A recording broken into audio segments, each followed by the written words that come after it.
자, 이런 가운데 어제는요, 좀 황당한 또 이 일이 벌어졌죠. 선거와 관련된 부정행위로 구속된 사람이 있었습니다. 왜 대리투표하셨습니까?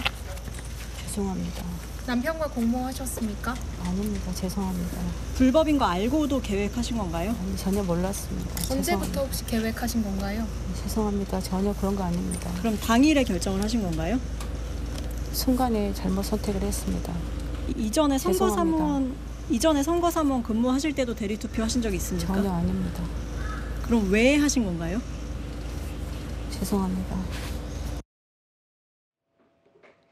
대선 사전투표 첫날 남편의 명의로 남편 신분증을 가지고 대리투표를 했던 이 사건. 그랬다가 이제 본인 투표를 하러 갔다가 본인의 신분증으로 투표를 하러 갔다가 체포가 된 거죠. 근데 이 사람의 직업이 선거사무원이었다는 겁니다. 결국에 구속됐습니다. 그런데 불법인 걸 몰랐다. 굉장히 이해할 수 없는 구석이 여러 군데가 있습니다. 첫 번째는 선거사무원으로 일하는 사람인데 이게 불법인지 몰랐다?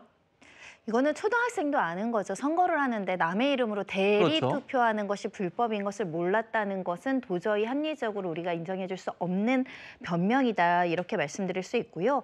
그러니까 남편 이름으로 투표를 했다. 그다음에 이제 본인 명의로 하루에 2번 투표를 하니까 현장에 있던 참관인이 이상하다. 이렇게 이의 제기를 하면서 적발된 것으로 알려지고 있는데 일단 변명은 남편이 아파서 대신 투표를 해줬다라는 겁니다. 그런데 우리 공직선거법에는 다른 사람의 성명을 사칭하거나 신분증을 위조하는 방법으로 이렇게 투표하는 경우에는 5년 이하의 징역 그리고 1,000만 원 이하의 벌금에 처하도록 되어 있고 선거 관계자 이렇게 이제 관리인이 이런 행위를 하는 경우에는 징역 7년까지 이제 처해질 수 있도록 좀 더 일반인보다 엄격하게 규정하고 있는데 선거를 철저하게 관리 감독해라라고 거기에 이제 배치된 공무원이 이런 식으로 본인의 어떤 사적인 이의 또 불순한 의도로 이렇게 투표를 했다는 점에서는 엄벌에 처해져야 될 것 같고요. 설사 가족이라고 하더라도 대리 투표는 엄격하게 금지되어 있습니다. 네. 아직까지 이분이 왜 저렇게 대리 투표를 했는지 본인이 입을 닫고 있으니 아직 알 수는 없습니다. 경찰에서 과연 최종적으로 뭐라고 진술할지는 모르겠지만 선거사무원으로 근무하는 공무원의 신문이기 때문에 오히려 더 처벌을 강하게 받을 수 있다는 그 말씀이신데 하나 더 궁금한 건요. 저분이 대리 투표를 해서 이미 투표함에 들어간 그 투표 용지는 이제 어쩔 수 없는 거잖아요.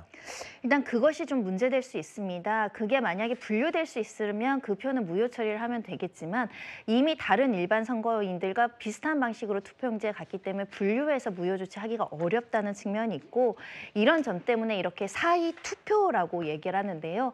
부정하고 어떤 그 기망적인 수단으로 이제 투표를 하는 경우에는 이것을 엄격하게 형사처벌하고 그 표도 사실은 원칙적으로 무효 처분을 해야 된다.